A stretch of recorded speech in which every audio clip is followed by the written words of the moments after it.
Okay, so good day everyone. So in this video, we will discuss the sum and difference identities of trigonometric functions.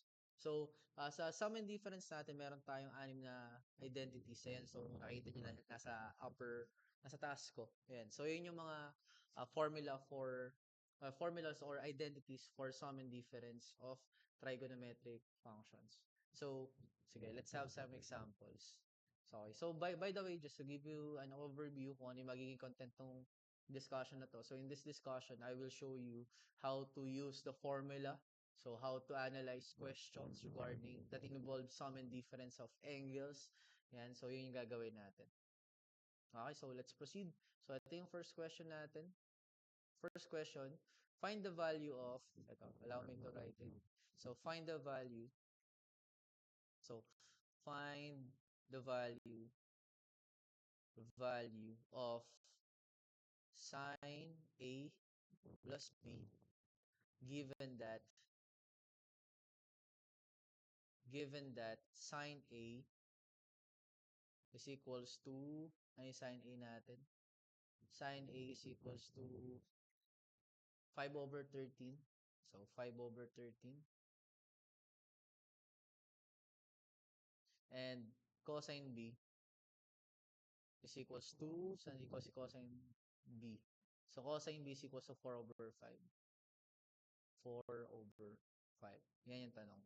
So, hanapin daw natin yung value ni sine A plus B given that the value of sine A is equals to 5 over 13 and cosine B is equals to 4 over 5. So, paano ba natin i-approach yung mga ganitong question? So, since we are looking for the value of sine A plus B, so therefore, we're gonna use this formula. So, gagamitin natin yung formula na to.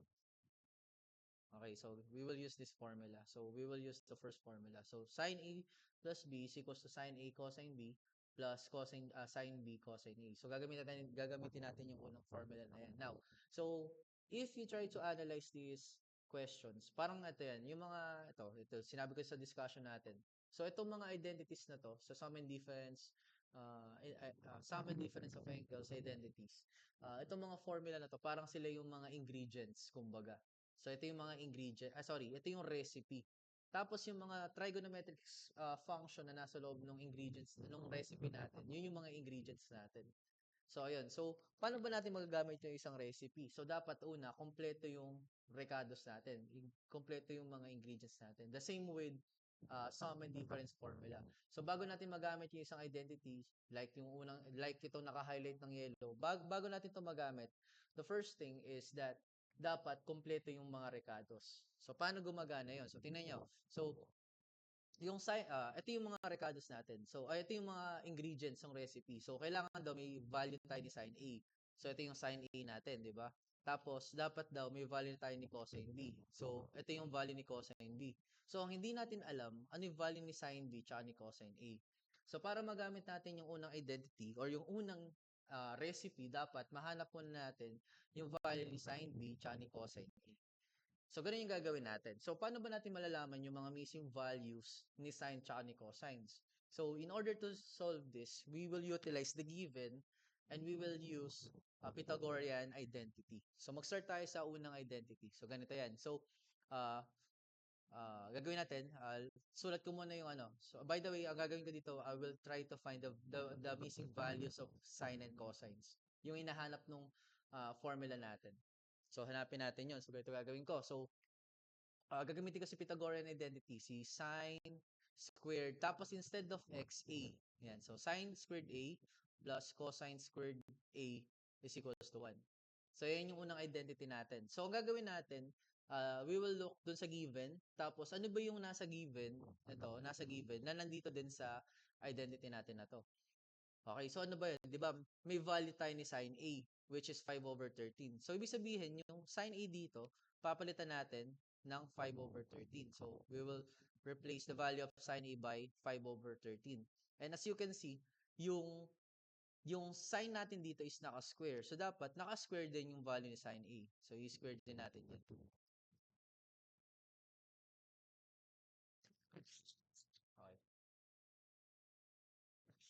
Ayan, so dapat i-square din natin. Then just copy the remaining. Kasi si cosine A, hindi natin alam yung value.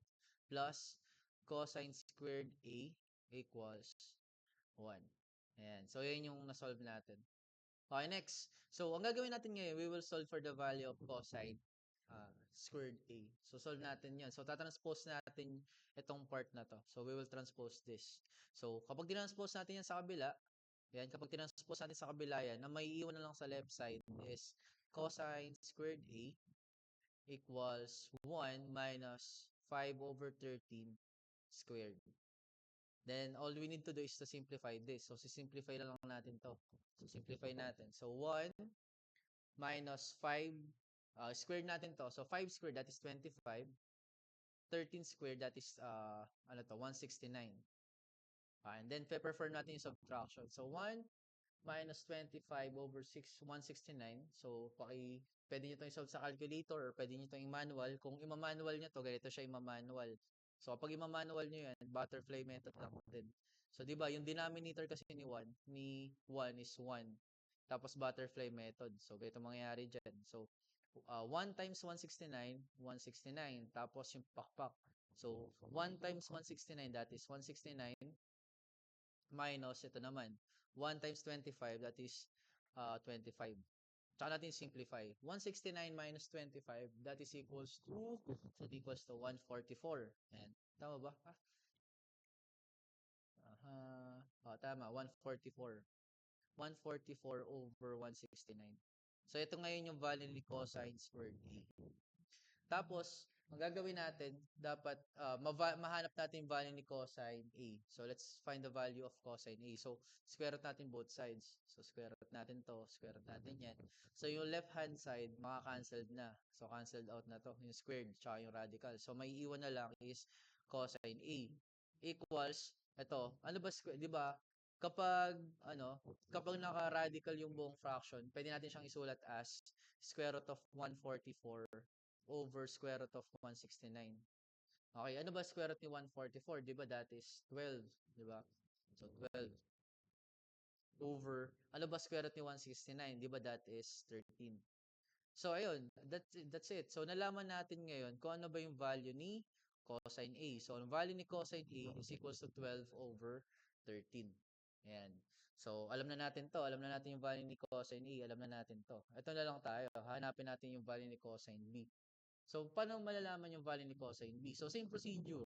So, gagamit ulit tayo ng Pythagorean, pero this time, hindi na, tawag dito, hindi na A yung gagamitin natin. So, ang gagamitin naman natin, sine squared B plus cosine squared B equals 1. Yan. Tapos, substitution na lang uli. Given kung ano yung binigay ng given natin. So, si sin B, hindi natin alam. So, copy lang yon. So, sin B. So, copy lang si sin squared B plus si cosine B. Ano ba value ni cosine B? Di ba that is 4 over 5 na binigay ng formula, ng given. So, substitute nyo lang. So, 4 over 5. And since si sin B is naka-squared, dapat naka-squared din to. Then, equals 1. Then next, same procedure. Let's solve for the value of sin B. So, solve nyo lang ngayon. So, tatranspose nyo to sa kabila. So, magiging sin squared B is equals to 1 minus 4 over 5 squared. Tapos, transpose lang tayo, solve lang tayo ng solve. So, 1 minus, ano ba si 4 squared? That is 16 over 25. So, ito, pwede natin itong i-simplify. Or, pwede to, at this point, pwede na kayo mag-calculators. Pero, if you want to do it manually, then go. Walang problema. So, ano tayo dito? Butterfly method. So, di ba dapat maging denominator muna yung, maging fraction muna yung whole number natin. So, then, fraction line, 1 times 25, that is 25. Tapos, cover, ano na lang to, tawag dito, yung pakpak. So, 1 times 25, that is 25, minus 1 times 16, that is 16. Diba? Then, solve natin. Solve natin. So, this is equals to 25 minus 16, that is equals to 9. Tama ba? Okay? Tama. 16, 17, 18, 19, 20, 21, 22, 23, 24, 5. Tama lang. Over 25.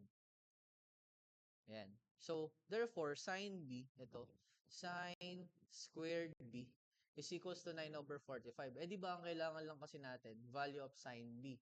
So, therefore, square root natin both sides. Yan. So, canceled out na ngayon si radical tsaka si squared. So, may iwan na lang sine b, which is equals to, di ba ito? Kapag radical na fraction, yun ako lang, baka di nakikita. Okay, so pag radical na fractions, ang ginagawa lang natin is square root ng numerator, which is square root of 9 over square root ng denominator. So, ano ba square root ni 9? Di ba that is 3? Ano ba square root ni 5? Di ba that is, ni 25, that is 5. So, at this point, alam na natin ngayon yung value ni sine A, ni cosine B, ni cosine A, tsaka ni sine B. So, ayan. So, as you can see, by using Pythagorean theorem, so, lagyan ko lang siya ng guhit. So, by using Pythagorean theorem, we can actually find the missing values of sine and cosine. So, check natin. So, ang kailangan natin si sine A. So, ito na si sine A. Ang kailangan natin si cosine B. Ito na si cosine B. Ang kailangan natin si sine B. Ito na si value ni sine B. Ang kailangan natin value ni cosine A. Ito na yung cosine A. So, since lahat ng ingredients, kumbaga, is nahanap na natin, the next step is to substitute. Kumbaga, magluluto na tayo. Kumbaga, we will utilize the recipe. Tapos, incorporate na natin yung mga ingredients na nalaman natin kanina. So, allow me to write the recipe or the formula. So, ang formula natin, ang hinahanap natin is sine A plus B. And this is equals to sine A times cosine B plus sine B cosine A. Cosine A. Then substitution na lang tayo dito. So ano ba value ni sine A? So ano yung value ni sine A? Dateang ko lang. So ano ba value ni sine A? Di ba that is 5 over 13? Okay. Next, ano ba value ni cosine B? Di ba cosine B is equals to 4 over 5? Yan. Plus, ano ba value ni sine B? Ano ba value ni sine B? Di ba that is sine B? Na-solve natin to eh. So, 3 over 5. Ano ba value ni cosine A? Ano value ni cosine A? That is 12 over 13. 12 over 13. Ayan. So, na-substitute na natin. So, at this point, pwede nyo itong ilagay sa calculators. Ito, pwede nyo itong ilagay sa calculators. Pero, if ayaw nyo, kunyari gusto nyo i-manual, pwede naman. Pero, I suggest, kapag i-manual nyo to, wag muna kayong mag-cancel. Kumbaga, i-perform nyo lang yung multiplication of fractions. So, gawin natin. So, numerator times numerator, denominator by denominator. So, 5 times 4, that is equals to 20 all over 13 times 5. Ayan, mahina ako sa arithmetic. So, ikakalkyo ko siya. Okay, manual natin. So, 13 times 5. Ayan, 13 times. Mahina kasi ako sa arithmetic eh. So, 5 times 3, that's 15. So, 65. Tama ba? So that is 65. Ayan, burahin ko na. So, next plus. Okay, 3 times 12. So, that is equals to 36. Tama ba? Okay, tama. 36. 36 over 5 times 13, that is 65. Ayan. So, since magkamukha lang sila ng denominator, pwede nyo na lang kopyahin yan. So, 65. Tapos, 20 plus 36, that is equals to 56. And that's it. So, therefore, the value of sine A plus B is equals to this. So, 556 over 65. And that is the final answer.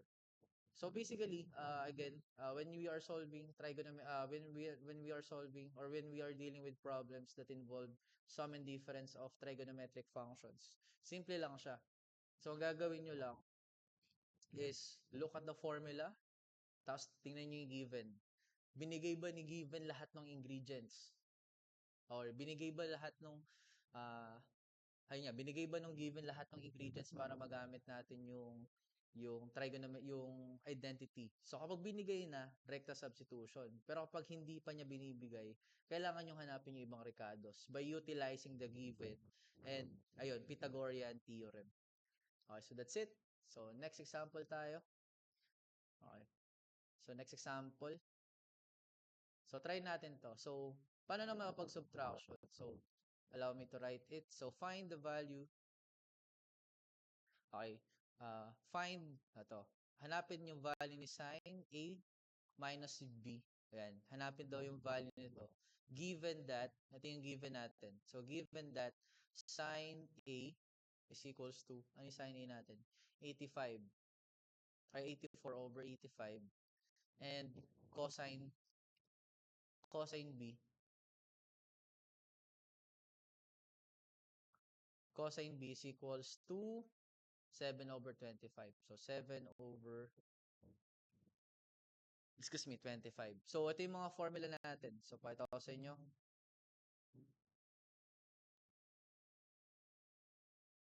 Okay, ito yung mga formulas natin.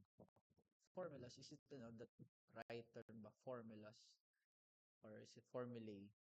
Yan, basta as long as nagigets nyo yung punto ko, yun lang naman yung importante. So, delete ko lang yung ibang part. Ayan. So, gagamitin natin yung pangalawang formula, di ba? So, we're gonna use the second formula. So, ito, gagamitin natin to. Yan. So, again, itong mga formula natin, para silang mga ingredients, kumbaga. Para silang recipe. Tapos, nakalagay sa recipe ko ano yung mga ingredients. So, ang meron tayo, kailangan daw nating malaman, value ni sin A. Ay, alam na natin yung value ni sin A, ito siya. Saka yung value ni cosine B, ito din siya eh. Ang di natin alam, yung value ni sin B, hindi natin to alam, tsaka ni cosine A. So again, in order to solve for the value of these expressions, we need to apply Pythagorean theorem. So ganun lang siya kasimple. Gagamit tayo ng Pythagorean theorem. So wait lang, allow me to move this one dito. And kita ba siya? Okay, so ayan. So, Pythagorean theorem ulit tayo. So, same procedures. So, sine squared A muna plus cosine squared A equals 1. So, same procedure lang din. So, ganun lang. So, ano ba yung nasa identity na to na given? Di ba sine A? So, substitution na lang yon. So, ano ba value ni sine A?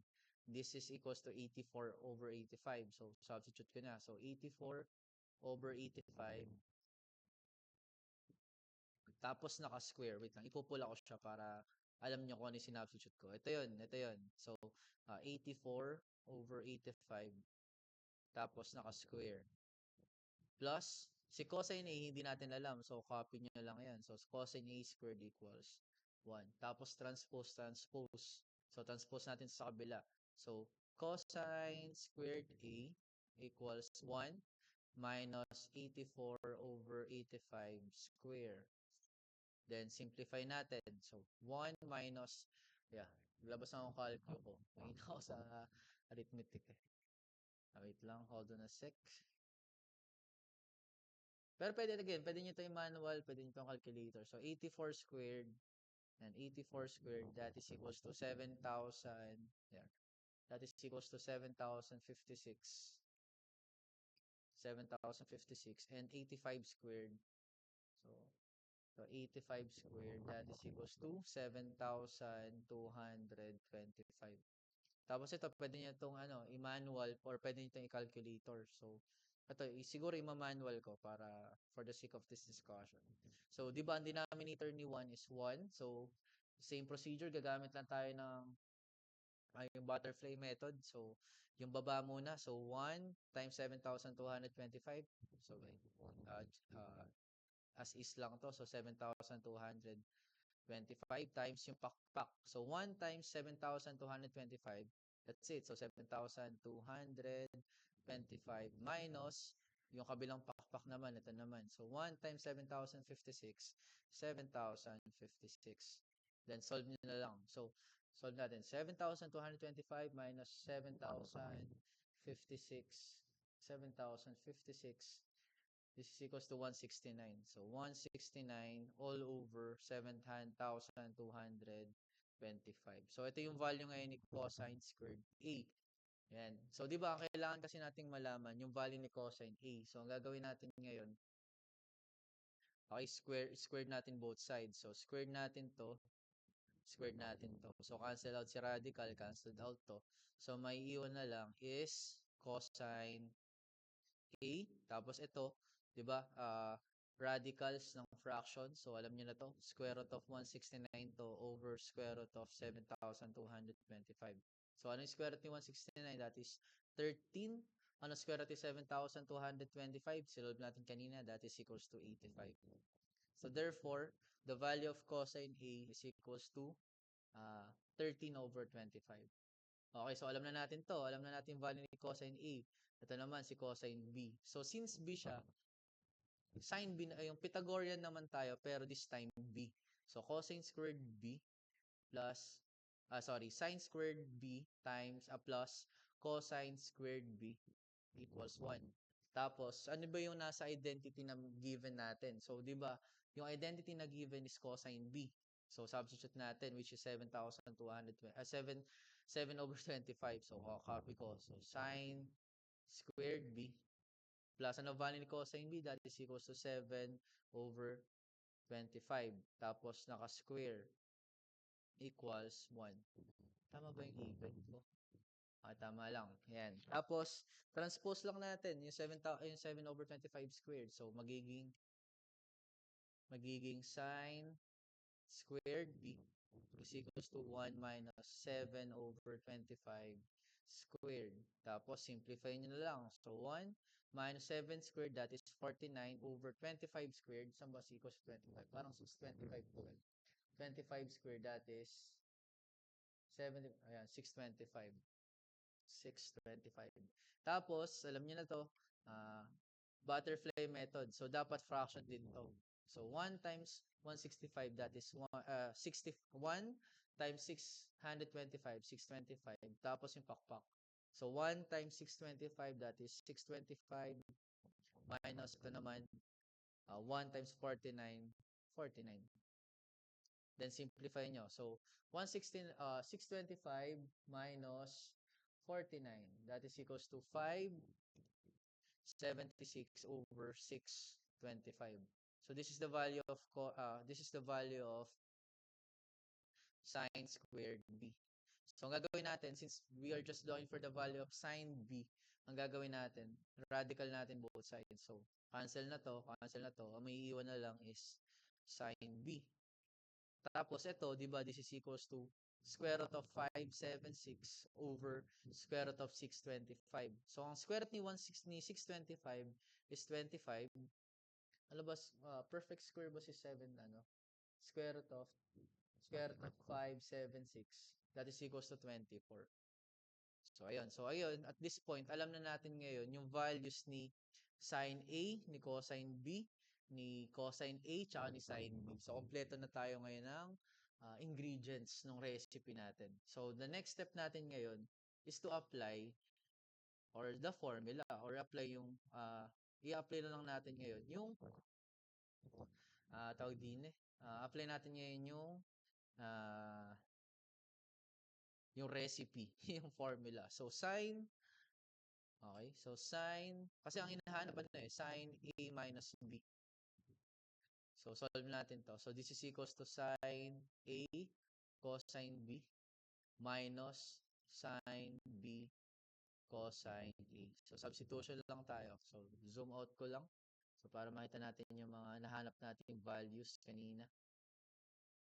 Okay, so si sine A, that is equals to 84 over 85. Ayan.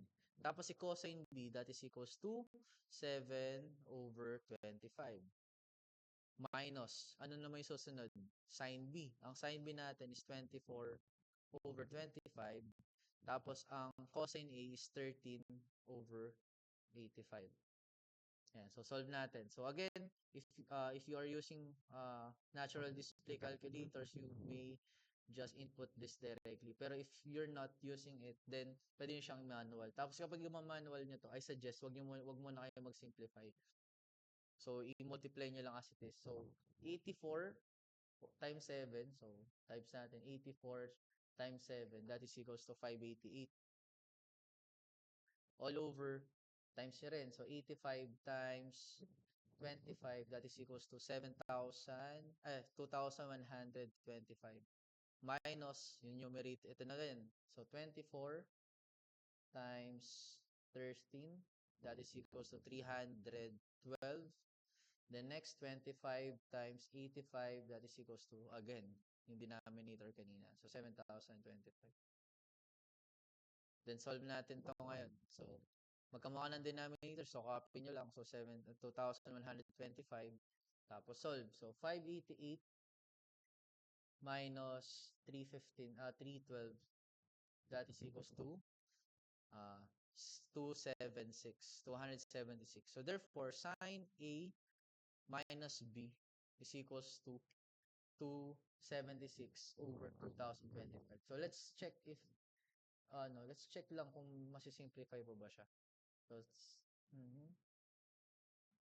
divide by 2, 125. Okay, so ayan. So ito na yung simplest form niya. Ito yung lowest term. Ayan. So ito minus to. Okay, that's it. Okay, next example tayo. So cosine naman tayo sa cosine. Sa cosine, katulad na din siya sa sine. Sa cosine, kamukha lang din siya ng sine. So gagamitin niyo lang din yung formula. Okay, so let's have another example.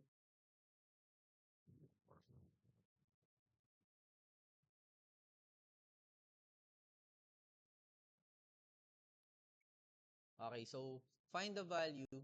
Hanapin daw natin yung value ni cosine A plus B. Hindi natin alam yung value ni cosine A plus B. Tapos ang given natin are the following. So sine A, saan equals si sine A? Nakalagay dito is 1/2. Sine A is equals to 1/2. Then cosine B is equals to 3/4 ata to. Okay, so 3/4. So 3/4. Tapos ito yung mga formula natin. So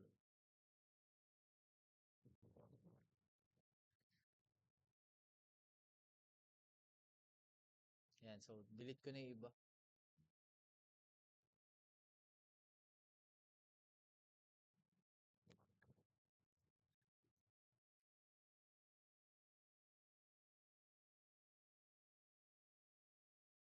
Yan. So, as you can see from the question, ang hinahanap is cosine A plus B. So, ito lang naman kasi yung formula for that. Yan. So, substitution na lang. Ito yung gagamitin natin yung formula.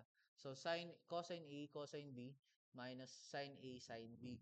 So, yan yung gagamitin natin formula. Now, katulad ng sa sine kanina, kailangan nyo muna i-check kung ano yung given, tsaka ano yung hinahanap ng formula, ano yung mga ingredients ng recipe natin.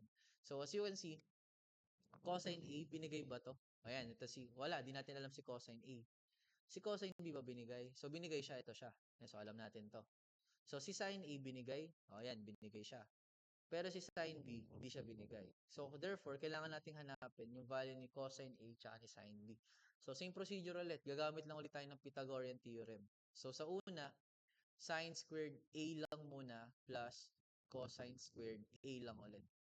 Tapos, tinayin nyo kung ano yung given. Tapos, kung ano yung nasa given, i-substitute nyo lang. So, ang given kasi natin is sine A, which is 1/2. So, substitute na lang natin.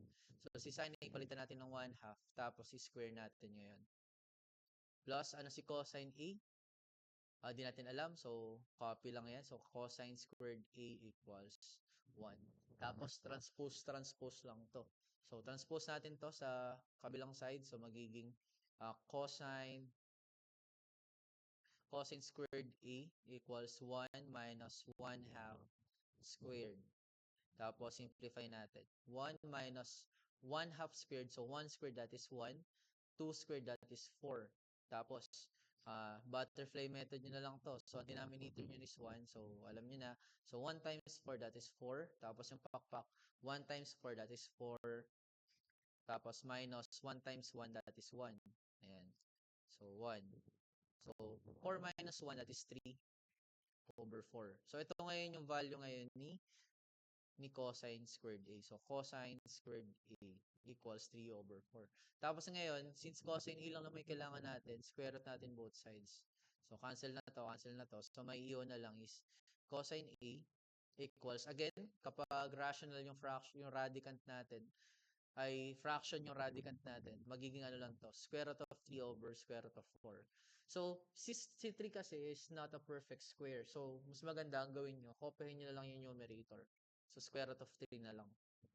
Tapos, over, ano yung square root ni 4? Di ba that is perfect square, si 4. So, square root ni 4 is 2. So, therefore, the value of cosine A is equals to square root of 3 over 2. Next. So, alam na natin si cosine A. So, ang di natin alam si cosine, si sine B.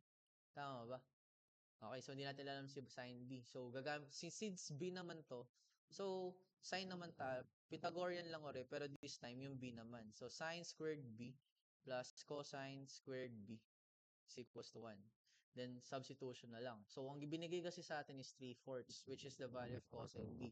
So, substitute na lang natin yon. So, sin squared B plus, ano yung value ni cosine B? That is equals to 3/4. So, copy ko. So, 3/4. Tapos, naka-square. Ayan, naka-square siya. Equals 1. Tapos, transpose natin yung number. So, sin squared B is equals to 1 minus 3/4 square. Tapos, simplify natin. 1 minus 9, 3 squared, that is equals to 9 over 4 squared, that is equals to 16. Tapos, simplify na lang natin. So, ang denominator dito is 1. So, 1 times 16, that is 16. Tapos, pak. So, 1 times 16, that is 16. Minus 1 times 9, that is 9. Then, let's simplify natin yung numerator. 16 minus 9, that is equals to 7. Diba? Saba ba? 7, 16, 17, 18, 6, 9, 10, 11, 12, 13, 14, 15, 16. O, tama. 7. All over 16. So, therefore, the value of sin squared B is equals to 7 over 16. So, since sin B lang naman yung kailangan natin, square root natin both sides. Square root natin. So, cancel na to, cancel na yan. So, matitira na lang sa left side is sin B. Sin B. Which is equals to, again, kapag fraction yung radicand natin, pwede nyo siyang distribute. So, square root of 7 over square root of 16. So, square root of 7, again, 7 is not a perfect square. So, mas maganda, ilagay nyo lang siya sa rational form. Huwag nyo na siyang i-decimal. So, para walang error of approximation. So, square root of 7 all over, ano yung square root of 16? That is 4. So, therefore, alam na natin ngayon yung value ni sin B. So, at this point, alam na natin yung ingredients ng recipe. So, kompleto na tayo sa Ricardo's. So, ang gagawin natin ngayon, substitution na lang. So, let's substitute. So, again, we are looking for the value of cosine A plus B, wherein ang formula for this one is cosine A times cosine B minus sin A sin B. So, substitution na lang tayo at this point. So, hanapin lang natin yung mga values. So, si cosine A, that is equals to square root of 3 over 2. Ayan. Tapos, cosine B, that is equals to 3 over 4. Tapos, minus. Ang sin A natin is equals to 1/2. And ang sin B natin, sin B natin is equals to square root of 7 over 4. Then, ang gagawin natin ngayon, we will just simply simplify. Ayan. Parang ano yun, parang iteration. So, isi-simplify lang na natin siya. So, perform natin yung products of fraction. So, 2 times 4, that is 8. Tapos, square root of 3 times 3. Di ba, pinagsasama lang naman natin yan. So, 3 square root of 3. Minus, fraction line. So, 2 times 4, that is 8. Tapos, 1 times square root of 7, square root of 7. And since magkamukha sila ng denominator, so copy lang natin. So, simplify lang natin yung difference of fractions. So, ito. Tapos, pag-minusin na natin to. So, 3 square root of 3 minus square root of 7. Yun lang din yun. So, 3 square root of 3 minus square root of 7. And that's it.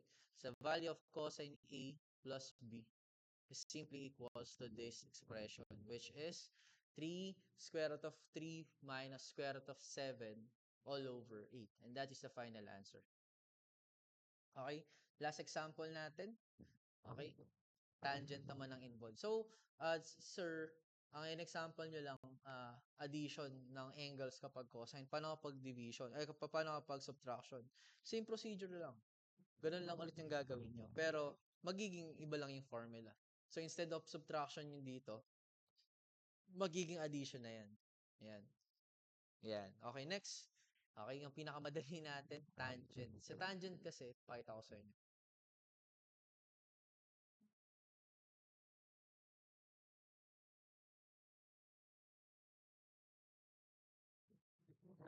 Pakita ko yung mga formula natin, by the way. Okay, so hold on a sec. So let's find the value of tangent A plus B. Uh, let's find the value of tangent A plus B. Nasaan ba yung tanong? Okay. Find the value of tangent A plus B given that, okay, tinako yung mga given natin. Okay. Given that tangent A is equals to 11, tangent A, ito yun, hindi natin to alam.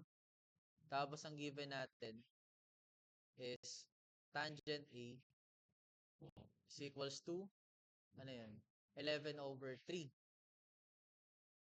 And tangent B is equals to 9 over 5. So, since we are dealing with addition of angles in tangent, ang gagawin natin yung formula ito. So, ito yung recipes natin, kumbaga. So, ang gagawin natin ganito. Okay, tingnan natin yung mga yung ingredients ng recipe. So, dapat daw, meron tayong alam natin yung value ng tan A. Eh, alam natin yun, di ba? Alam natin yung value ni tan B. Eh, alam din natin yun.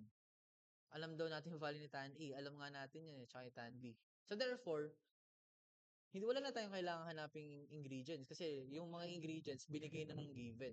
So at this point, hindi na tayo maghahanap ng value ng missing values. Ang gagawin na lang natin, recta substitution.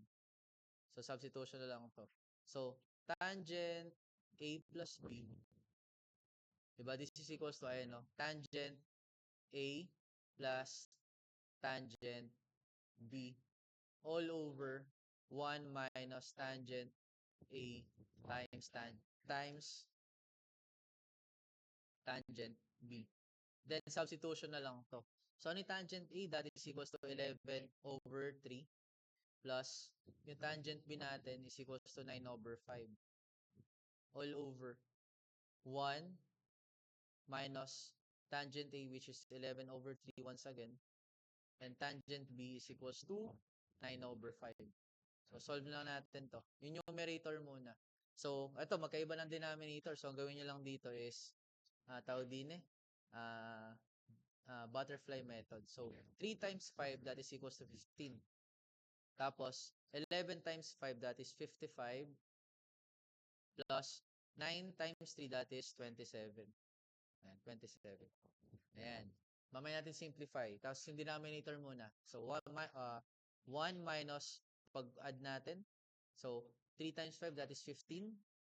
All over, 15. Tapos, yung numerator natin, 11 times 9, 99. Then, simplify natin. So, yung numerator natin, ito.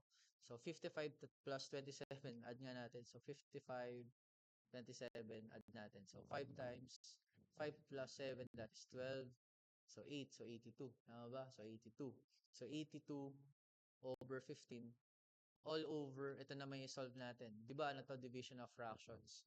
So, solve natin siya dito sa side na to. Sorry, di ba, ano to? 1 minus 99 over 15. So, pwede din ding, ganito. So, 1 over 1 minus 99 over 15. Tapos, simplify nyo na lang. So, 1 times 15, that is 15. Tapos, ito na. 1 times 15, that is 15. Minus 99 minus times 1, that is 99. Then, simplify nyo. So, 15 minus 99. So, para lang siyang 99 minus 15 pero negative. So, 15 minus 99. Okay, that is equals to negative 84 over 15. So, yung denominator natin, ito, equal siya dito. So, again, if you can directly use calculators, pwede naman. Ito kasi minamanual ko. So, this is equals to negative 84 over 15. Then equals, so division of fractions, so alam nyo na, copy the numerator, which is 82 over 15 times reciprocal of the denominator. Since negative to, dapat negative pa rin yan. So, 15 over 84. Ayan. So, cancel na to. So, may 15 sa taas, may diagonally, may 15. So, cancel na to. 1 na yan. Ito, 1 na rin. Tapos ito, ano ba common factor nito? So, common factor nila, 2. So, 82 divided by 2, that is 41.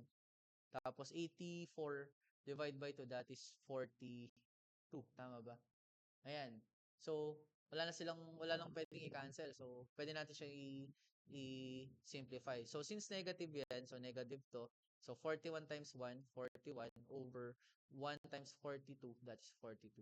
So, therefore, sulat ko na, tangent A plus B is simply equals to negative 41 over 42. And this is now the final answer. So, kung mapapansin nyo, mas madali kapag tangent, di ba? Kasi sa tangent kasi, hindi nyo na kailangan maghanap ng mga missing ingredients, kumbaga. Hindi nyo na kailangan maghanap ng mga missing values. Ang gagawin nyo na lang, recta substitution. So, it's just a matter of how you simplify uh, operations. Ayan, di ba? Kung paano kayo mag-add ng fractions, paano kayo mag-multiply, or paano kayo mag-divide ng fractions, how you deal with radical numbers, ganun. So that's it. So that's it for this video. So again, ito yung pinaka-summary on how we can uh, how you can apply identities. Ito. So to be specific, sum and difference, sum and sum and difference. Ganito lang. So una yung gagawin, sulat ko ito. Highlight ko lang tong part na to. So, kapag ang una niyong gagawin is analyze the given.